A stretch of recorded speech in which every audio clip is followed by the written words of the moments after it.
दुधाभिषेक झाला. त्यामध्ये DDSR ग्रुपचे अध्यक्ष आणि IRS सचिन मोठे त्यांच्या प्रतिमेला दुधाभिषेक करण्यात आला. काय तो प्रकार आहे? आमदार गोपीचंद पडळकरांनी देखील पत्रकार परिषद घेऊन खुलासा केलेला आहे. तुमचं मत काय आहे? नमस्कार. आज आमचे नेते जयवंतभाऊ यांचा वाढदिवसाच्या निमित्तानं आज आम्ही इथं जमलो आणि त्यांचा वाढदिवस केला. मला वाटलं होतं की तुम्ही हा प्रश्न जरूरच विचारणार.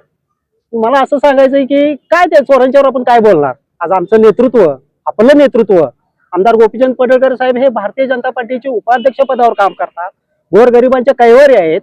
आणि हा काय प्रश्न म्हणजे काहीतरी कुठेतरी पुरावे मिळाल्याशिवाय आपण विधिमंडळामध्ये हा विषय मांडलाय की जिथं कायदा सुव्यवस्था तयार केली जाते त्या अनुषंगाने ते विधिमंडळ आणि माननीय मुख्यमंत्री साहेब ते बघतील. आणि यांच्यावर बोलणं इतपत काय ते योग्य वाटत नाही. मला एवढी सिरियस घेण्याची काय त्याची आवश्यकता नाहीये. तालुक्यातला एक मराठी उद्योजक मुंबई सारख्या एका महानगरपालिका क्षेत्रामध्ये आपलं एक अस्तित्व निर्माण करतोय आणि त्याच्यावरती चिखलफेक करणं कितपत योग्य आहे? हो, त्यांचा तो गैरसमज आहे. आज आमचं नेतृत्व हे राज्याचं नेतृत्व साहेब करायला लागलेत. कुठेतरी लागेबंदी असतील त्या चोरांच्यावर किंवा कुठेतरी पुरावे मिळाले असतील, विधिमंडळाचा विषय मांडलाय. असं चिखलफेक करण्या इतपत इतके ते मोठे झालेले नाहीयेत अजून. आता तुमची भूमिका काय राहील? जे काय आमचे नेते विधिमंडळात जे काय डिसिजन होईल, कायदा सुव्यवस्थेत काय जे काय निर्णय घेतील तो आम्हाला मान्य राहील. काय सांगाल? त्यांनी राहुल हजारेंनी काल त्या पत्रकार परिषदेमध्ये सांगितलं की 5 तक्रारदार आहे, तक्रारदार आला आणि गोपीचंद पडळकरांनी जी लक्षवेधी मांडली त्यानंतर पत्रकार परिषद घ्यायची काय गरज होती? नेमके खोटे आरोप होत आहेत का? नाही, तुम्हाला सांगू का, साहेबांच्याकडे काही पुरावे असल्याशिवाय साहेब विधिमंडळात प्रश्न मांडलेला आहे. किंवा काय कुठे असा प्रेस घेऊन मांडलेला नाही. त्यामुळे त्यात तथ्य असल्याशिवाय साहेबांनी काही प्रश्न मांडलेला नाही. ते पुढे येऊन त्याचा तपास होईल, काय अडचण नाही. तशी खासदार श्रीरंग बारणे यांनी देखील समर्थन केलेलं आहे. अवघा कसं असतंय, समर्थन करणारे पण आहेत. आता काल समर्थन काय लोकांनी केलं असेल, पण खरी परिस्थिती 100% पुढे येईल. काय परिस्थिती आहे? काय घोटाळेबाज जर केला असणार, 100% घोटाळा केलेला आहे. आणि साहेब बोलते म्हणल्यानंतर 100% घोटाळा त्यांना पुरावे 100% मिळालेला आहे. आणि त्या पुराव्यानुसार साहेबांनी विधिमंडळात बोललेला आहे आणि 100% त्याचा चौकशी होईल.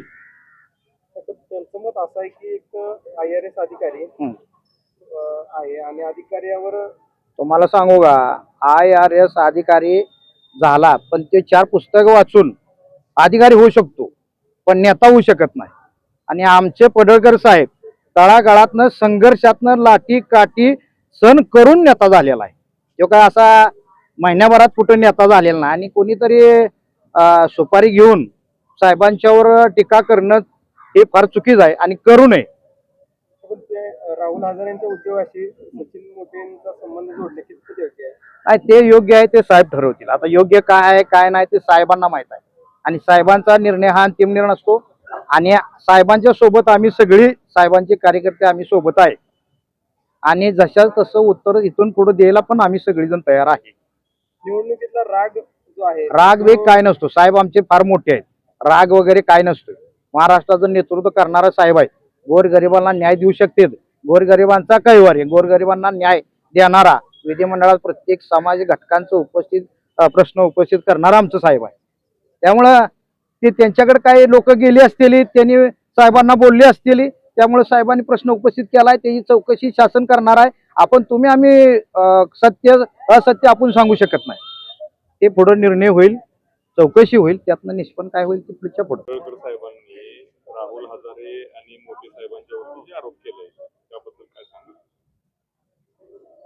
आमदार साहेबांनी जे आरोप केलेले आहेत ते खरंच बरोबर आहेत. कारण जी काय वस्तुस्थिती आहे, आज ते महाराष्ट्र भारतीय जनता पार्टीचे उपाध्यक्ष आहेत आणि त्यांच्यावर म्हणजे अशा चुकीच्या पद्धतीनं काही लोक चिखलफेक करायला लागले. त्यामुळे ते खरंच आरोप जे केलेले आहेत खरेच आहेत.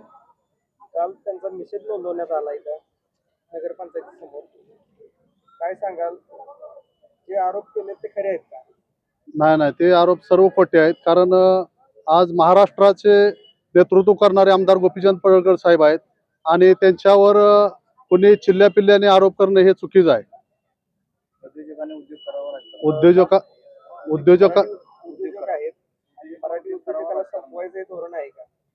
नाही, उद्योजकांनी उद्योजकच करायचा आहे आणि राजकारणात त्यांनी येऊ नये, कारण राजकारण हे सर्वसामान्य गोरगरीब जनतेला न्याय मिळवून द्यायचं काम आहे. अधिकार गाजवण्याचं राजकारण नसतंय. महाराष्ट्र उद्योजकांना मुंबईमध्ये थारा देतात आणि आपल्या इथल्या उद्योजकांना अशा पद्धतीची चिकलफेक होत्या असं वाटत नाही का? नाही नाही नाही, असं काय नाही. उलट सर्वसामान्य लोकांना न्याय देणं, त्यांना उभा करणं हे आमदार गोपीचंद पडळकर साहेबांचं कार्य आहे. जे आरोप केलेला आहे त्याबद्दल काय म्हणतात?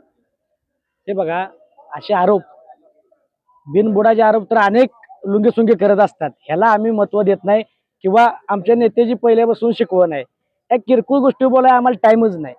आणि आज आमदार गोपीचंद पडळकर साहेबांनी विधान भवनात हा प्रश्न मांडलाय, म्हणजे काहीतरी तथ्य असेल तरच मांडतात ना. आमदार साहेब एक बहुजनांचं नेतृत्व, अखंड महाराष्ट्रभर हिंदू धर्मासाठी रक्षण करण्यासाठी सगळीकडे फिरत असतात आणि कुणाचं तरी लुबडून खावावं अशी अपेक्षा आमच्या नेत्याची नाही. आमचा नेता कष्टातनं तयार झालेले एक नेतृत्व आहे. गोरगरिबांना कायम त्यांच्या पाठीशी असतात आणि ह्या ज्या गोष्टी घडत आहेत हे कुणाला तरी शिकवून, कुठल्या तरी प्रस्थापितांचं ऐकून आमदार साहेबांवर कारस्थान करण्याचे धंदे आहेत. हे बाकी काय नाही. ह्या गोष्टीला महत्व द्यावं असं मला तर अजिबात वाटत नाही.